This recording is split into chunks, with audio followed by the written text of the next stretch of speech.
மேகதாது அணையை தடுப்போம், காவிரியை காப்போம். கர்நாடகாவில் பாய்கின்ற காவிரியின் குறுக்கே கர்நாடக அரசு மேகதாது அணை கட்டும் அந்த திட்டத்தை உடனடியாக நிறுத்த வேண்டும் என்ற நோக்கத்தில் 4 நாட்கள் விழிப்புணர்வு நடைபயணம் மேற்கொண்டிருக்கின்றேன். இந்த நடைபயணத்தின் தொடக்கம் கிருஷ்ணகிரி மாவட்டத்தில் பில்லிகுண்டுலு நாம் நின்று கொண்டு பில்லிகுண்டுலு இங்குதான் காவிரி தமிழ்நாட்டில் முதலில் உள் வருகிறது. பில்லிகுண்டில் தொடங்கி 4ஆம் காவிரி கடலில் கலக்கின்ற பூம்புகாரில் இருக்கிறது.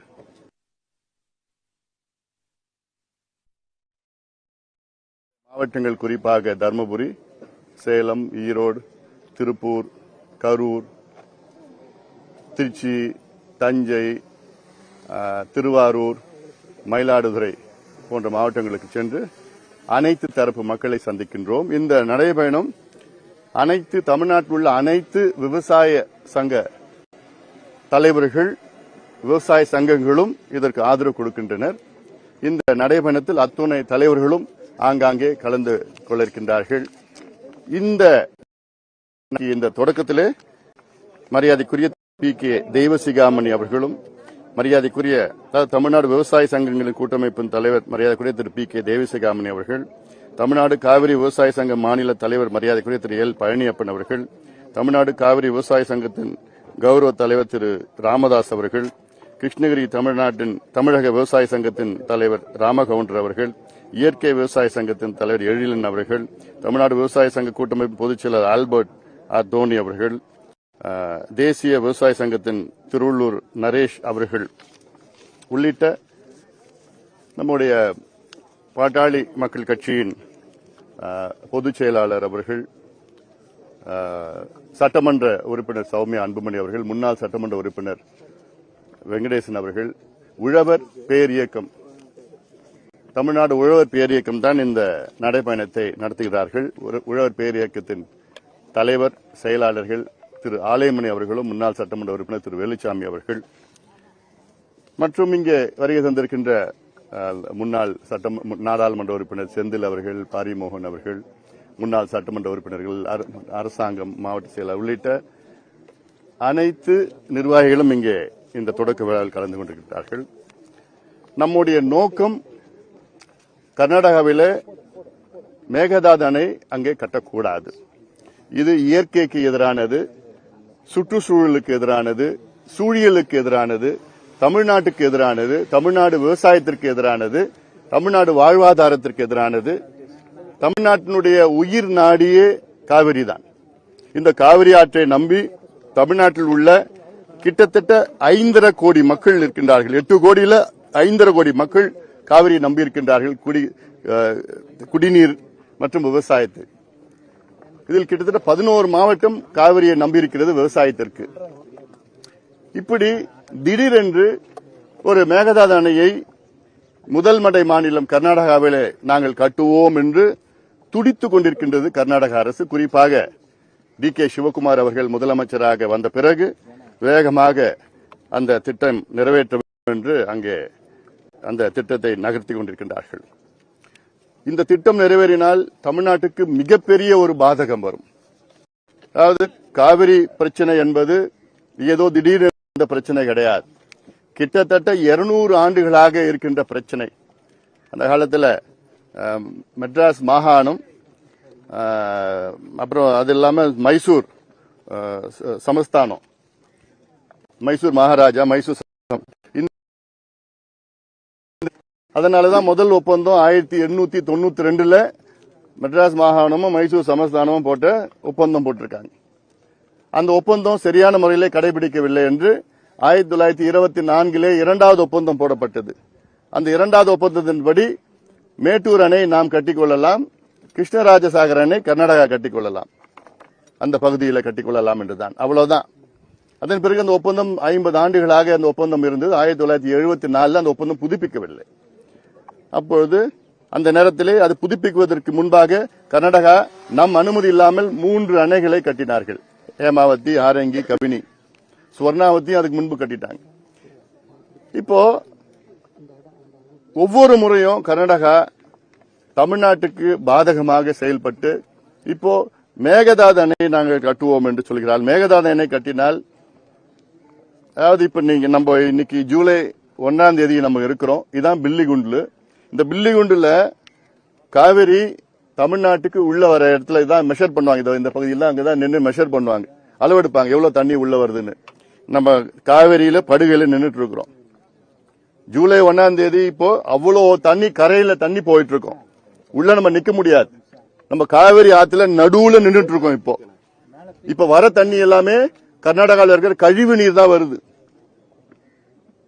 அப்போ நினைச்சு பாருங்க, இதுக்கு மேல மேகதாது அணை கட்டினாங்கன்னா இந்த கழிவு நீர் குடிக்கிறது தண்ணி கூட வராது.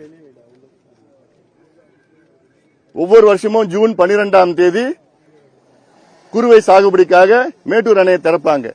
கடந்த 7 ஆண்டுகள்ல 6 முறை திறந்திருக்கிறாங்க. ஆனா முதல் முறையாக இப்போ திறக்க முடியல. எப்ப திறப்பாங்கன்னு தெரியல, தண்ணி இல்ல. மேட்டூர் அணையில 93 டிஎம்சி கொள்ளளவு கொண்ட அணையில 40 டிஎம்சி தான் இருக்கு. அந்த 40 டிஎம்சியும் குடிநீருக்கு தான் பயன்படுத்த முடியும். விவசாயத்தை திறக்க தண்ணி இல்ல, தண்ணி வரல. அப்போ மேகதாது அணை கட்டிட்டாங்கன்னா இந்த குடிக்கிறது தண்ணி கூட தமிழ்நாட்டுக்கு வராது. ஒரு முறை கூட கர்நாடக அரசு உச்ச நீதிமன்ற தீர்ப்பையோ காவிரி நடுவர் மன்ற தீர்ப்பையோ நம்ம நீர் பகிர்ந்து கொள்ள அந்த ஒப்பந்தத்தையோ ஒரு முறை கூட கடைபிடிக்கல. கடந்த 130 ஆண்டு காலமாக கடைபிடிக்கல. அதனால இப்போ நாங்க இந்த மேகதாது அணை குடிநீருக்கு பயன்படுத்துவோம்னு சொல்ற கர்நாடக அரசை எப்படி நம்ப முடியுது? பெங்களூர் குடிநீருக்கு எவ்வளவு தேவைப்படும்? பெங்களூர் குடிநீருக்கு தேவைப்படுது 10 டிஎம்சி தான். அதுல காவிரி உச்சநீதிமன்றம் இறுதி தீர்ப்புல 2018 பெங்களூர் குடிநீருக்கு 4.75 டிஎம்சி ஒதுக்கீடு செய்யணும்னு ஏற்கனவே அதுக்கு அனுமதி கொடுத்திருக்கிறாங்க. இப்ப தேவை வெறும் 5 டிஎம்சி தான் தேவை. 5 டிஎம்சிக்காக நீங்க எதுக்கு அமைக்கிறாங்க? 91 இடைக்கால தீர்ப்பு வருது, 2007 இறுதி தீர்ப்பு வருது, அந்த 2013 கெசட் நோட்டிபிகேஷன் வருது, 2018 நம்ம கோர்ட்டு, ஏன்னா கர்நாடகா எதுவுமே ஒத்துக்கல. அதனால நம்ம உச்ச நீதிமன்றம் போனோம். உச்ச நீதிமன்றம் ஒவ்வொரு முறையும் அளவு நம்ம குறைச்சிட்டாங்க. இடைக்கால தீர்ப்புல பாத்தீங்கன்னா 205 டிஎம்சி கொடுத்தாங்க தமிழ்நாட்டுக்கு மட்டும். இறுதி தீர்ப்புல 192 டிஎம்சி கொடுத்தாங்க. உச்ச நீதிமன்ற தீர்ப்புல அது குறைச்சி 177.25 டிஎம்சியை குறைச்சிருக்கிறாங்க. அப்ப ஒவ்வொரு முறையும் நமக்கு தான் பாதிப்பு, நமக்கு தான் குறைச்சிருக்கு. 425 டிஎம்சி வெள்ளக்காரங்காலத்துல, இன்னைக்கு 177.25 டிஎம்சி கர்நாடகா நம்ம கொடுக்கணும். தமிழ்நாட்டில் வர்றது அது வேற, நொய்யல் ஆத்து மூலமாக அமராவதி பவானி ஆத்து மூலமா வரதுலாம் அது வேற.